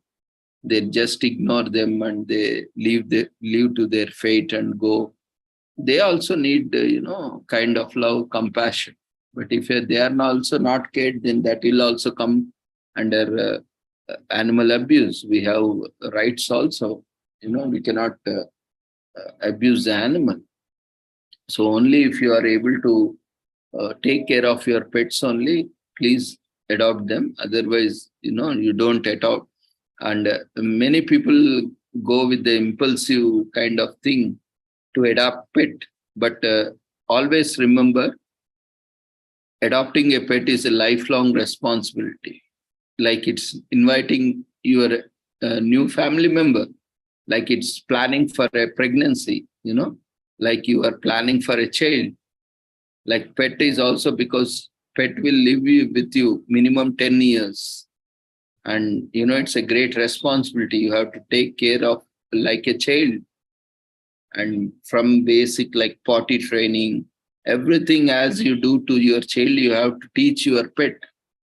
And you should take care as like your child. So don't think that you bring some pet and it will take care of in its own. No. Unless and until you have a big backyard, or nowadays we all have apartment culture and don't expect, pet will learn on its own. And they are very energetic and they need to, vent out their energy and their emotions and feelings. So unless and until you take them regularly outside and give is plenty opportunity, especially dogs, they need lot of energy. They have a lot of energy and they need to vent it out through running, through, they literally run like mad because their energy has to be spent. So unless and until you have such kind of opportunity, don't adopt a pet. It's we have seen a lot of, because I am also into animal welfare, and we are working with various animal activist organizations. I myself am trained and I have qualification in animal welfare. So we have to be very careful, ensure that no animals are harmed, abused, or mistreated. So we have to be very careful. Unless and until you have that commitment, it's inviting or adopting a pet is as good as, having one more family member. So ensure how you are taking care if you have an additional family member. And if you are prepared, only adopt for a pet, go for a pet. Otherwise, you can go for certain pets if you really buy, like fishes, go for aquarium. If you really need some thing where, and that is also to be cared properly. Many times we see people have aquariums, but they don't maintain it properly. And fishes die, that is also killing a soul. Every religion gives a lot of importance for a living being. So no matter whether it is a human being or animal or a bird. So don't, when you buy something, when you are adopting some living being, you should also take care. Otherwise, if you are not manually able to personally take care, you need to appoint someone who can take care of them. Otherwise, you need to, nowadays, we have a lot of these automatic feeders and all these things, cleaners, sensors for everything. But still, only if you are committed, dedicated, and if you have some time. Daily nowadays, we are not even getting time to spend with children. And, having pets again, that's a different thing, because pets also learn from us. They also, many times we have seen, especially when this after, at the COVID time, before COVID time, or when the COVID was going on, a lot of pets were abandoned and a lot of pets were adopted. There was huge demand for the pets in the pet market.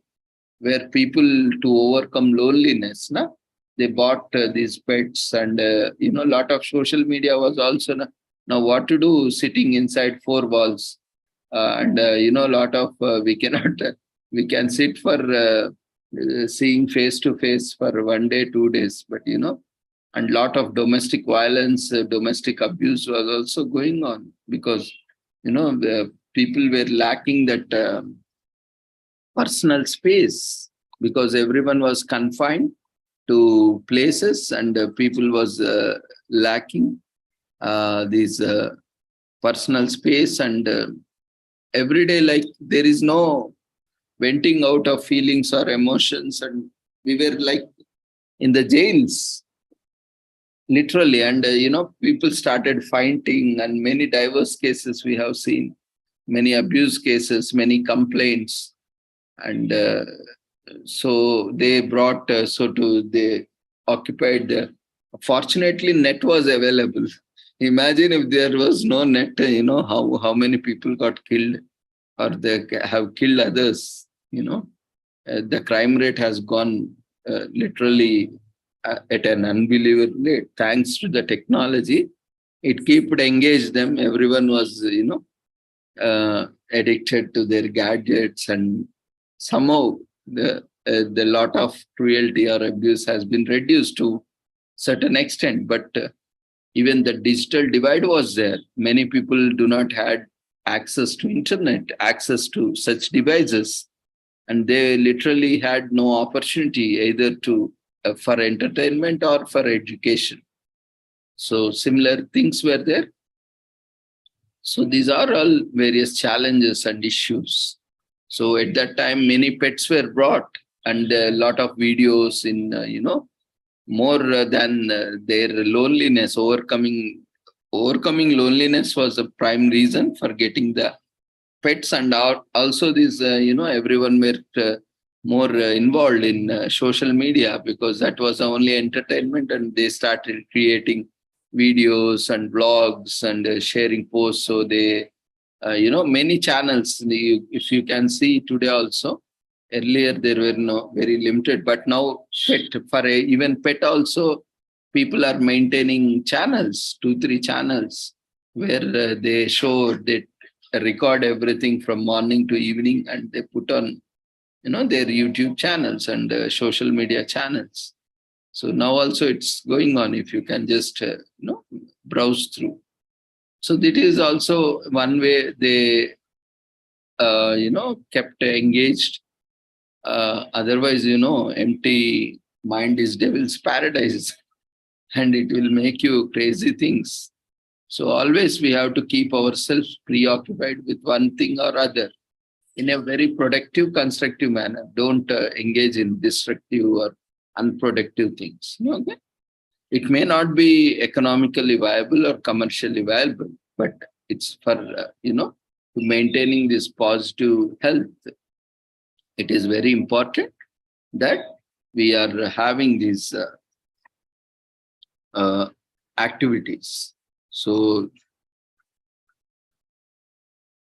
I told you what should be avoided: chocolates and nuts, onions, leeks, chives, mushrooms, and walnuts.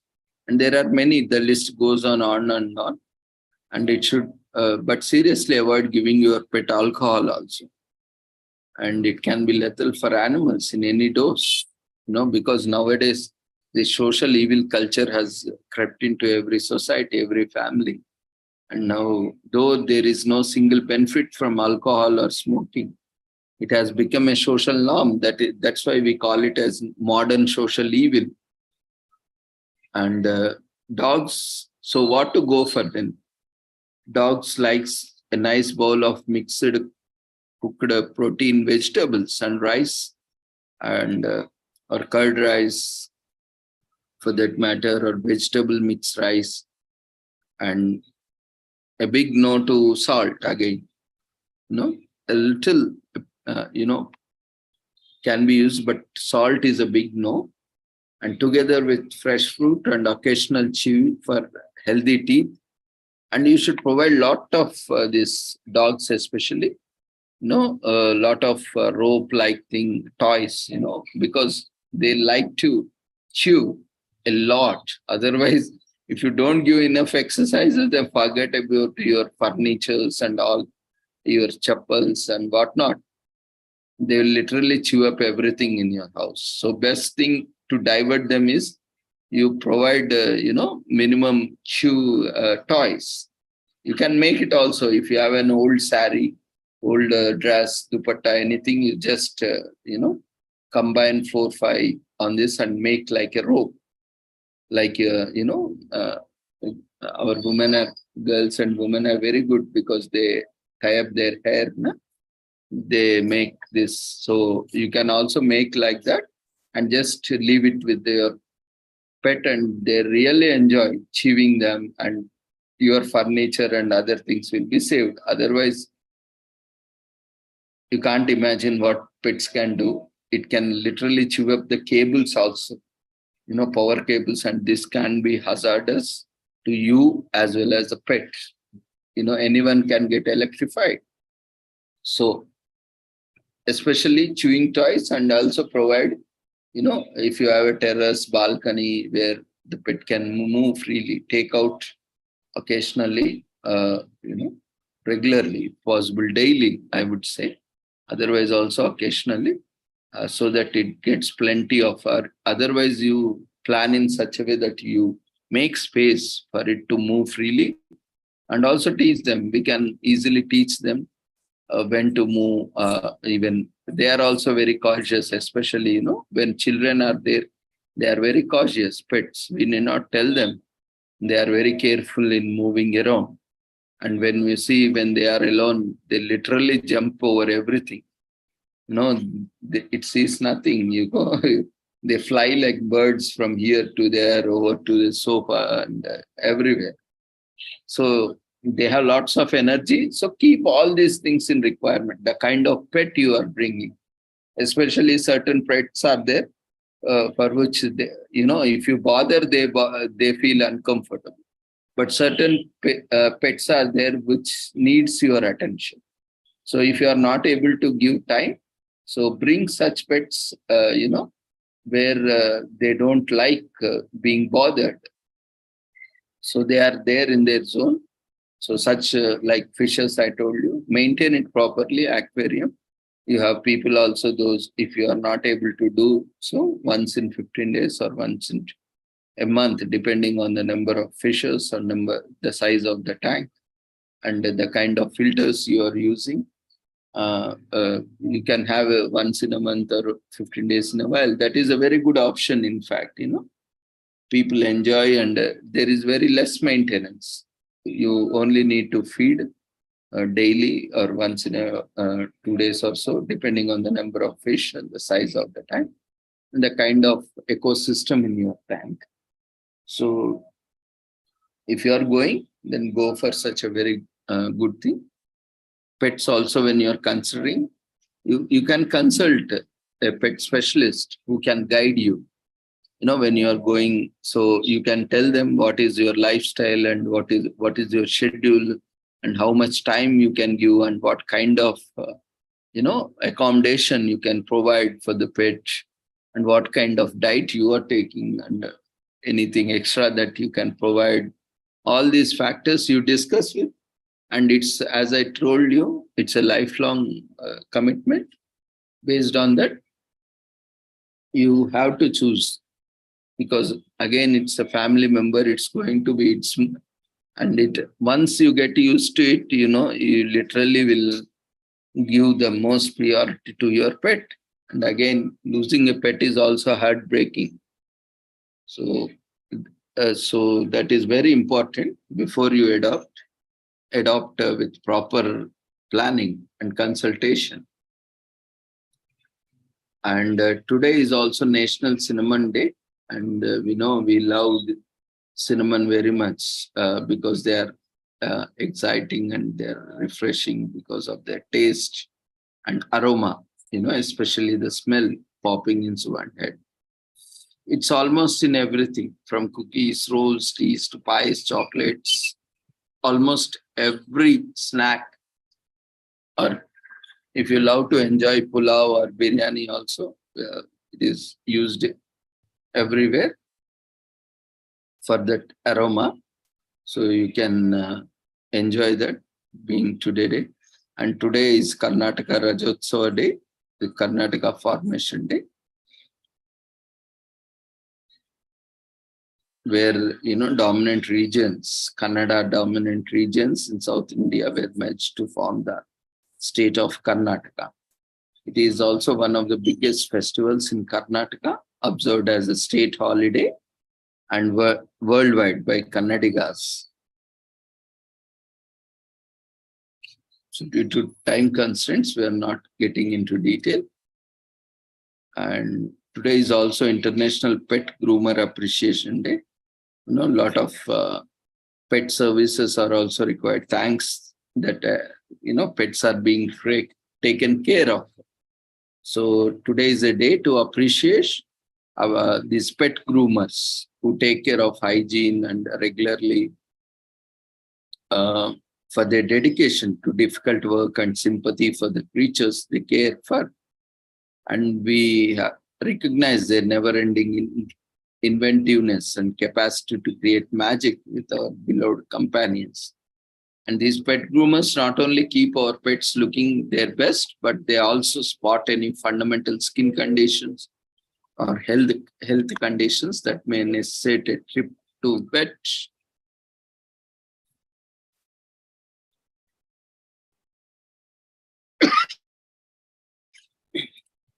And today is this week is also World Communication Week, as already mentioned. We have mastered many forms of communication like verbal, non-verbal, interpersonal, intrapersonal, and different kinds of communication that happens through many forms and channels, including visual, auditory, haptic, olfactory, electromagnetical, biochemical. And there are different kinds of communications. Actually, when we are born in the world, we start communicating with a cry. So we learn to express ourselves better with the help of, this verbal and non-verbal communication, with the help of languages, physical, oral gestures. And we are now using technology to communicate. So we will also look at different kinds of communications. Even after having so much also, we are not able to properly communicate, or either we miscommunicate. So there are a lot of communication problems. Effective communication is a very important aspect for maintaining and sustaining relationships. And as already mentioned, this Pushkar Camel Fair is in Pushkar, and it lasts for 5 to 8 days, and it concludes on full moon in Kartika, called as this Kartika Purnami. And it is one of the largest livestock fairs in India, celebrating and exchanging information as well as purchases of camels, horse, and cattle. It is held at the banks of Pushkar Lake and attracts thousands of visitors from around the world. Not just thousands, even lakhs of people. It was initially camel trading, but it was expanded to horses and cattle and all animals of commercial and domestic importance to the desert people of Pushkar. It is in the town. It is a town in the state of Rajasthan in India. And so with this, we will already we have exceeded our time. So we will end the session. So keep joining us. We will have wonderful, knowledge sharing sessions. You can also take up session every day whenever it is feasible, and let's keep sharing and growing along with it. And we have, live stream every day. Entire sessions are being live streamed on YouTube. You can always go back, share with your friends. The link, you can subscribe to YouTube channel and you can share it.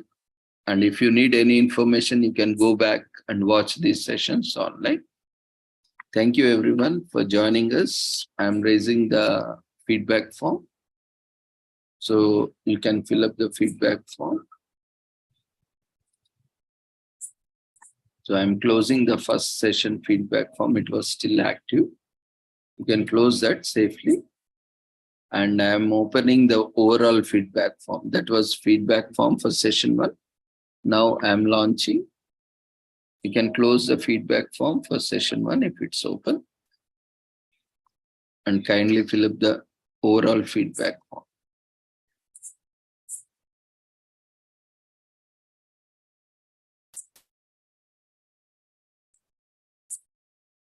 Thank you everyone once again for joining us. Take care. Good night. See you all tomorrow at 6 p.m. Before leaving, kindly fill up the feedback form. And while you are filling up feedback form or after filling up, if you have any queries, you can unmute yourself and ask. Or you can share your observations also.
Dear friends, quickly fill up the feedback form. We are ending this session.